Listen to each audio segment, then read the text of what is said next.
So guys, ay na nga, para sa kaalaman lang naman ng lahat. Yung dito, pag sa Canada kasi, meron kang mga different types or level of license. For example, yung L, learners ka. Kumbaga, equivalent doon sa Philippines ay student driver ka.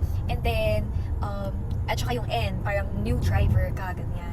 Tapos meron sila dito mga full license, yung walang restrictions. Yun yung kailangan kong ma-achieve.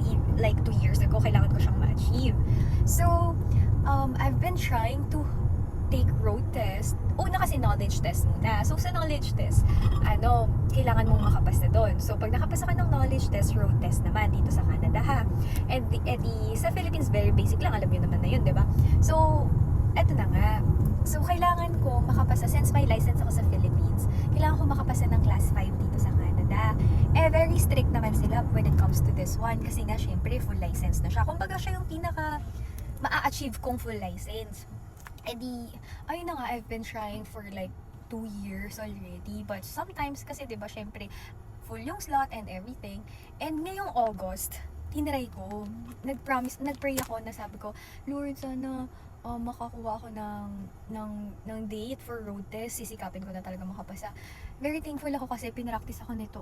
Pinractice niya ako. Ayaw niya kasi magpakita sa camera kasi shy type siya. Pinractice ako ni Lee sa lahat ng mga gagawin, parang sobrang kahapon, sobrang down na down ako, parang naiiyak nga ako kasi pag pinapagsabihan niya ako, kasi parang sobrang emotional ako, ganyan.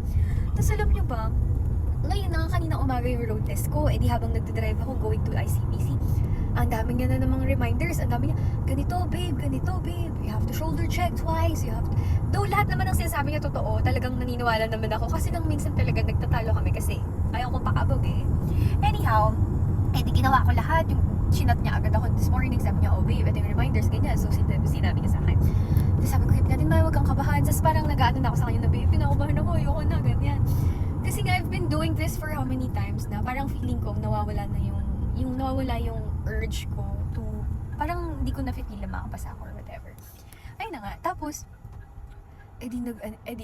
umupo na yung mag-road test, ganyan. Nag-drive ako. Okay naman. So smooth, ganyan. It's okay. Turn right, turn left, whatever. Side street, ganyan. So, inikot-ikot ako, syempre, diba? Sobrang grateful lang ako kasi afternoon, nakapasa na ako! Nakapasa na ako! Class 5 na ako, guys! Biruin nyo, ilang road test ang tinahak ko para lang makapasa. Thank you so much, mister. Kung sino ka man, ang dami ko nang pinagtitaken. Siguro naka-authorize na ako, authorized na road test para sa isang hampas lupang katulad ko. Naka 150 ako, pero anyhow, worth it. Thank you, Lord, for all the blessings. Makakapunta na ako kung saan makapag-emote na ako sa lake ng mag-isa. Charot, babe. Siyempre kasama ka, babe. Siya na yung pasahero ko. So, pareho na kaming may license together. So, ang dami kong chika.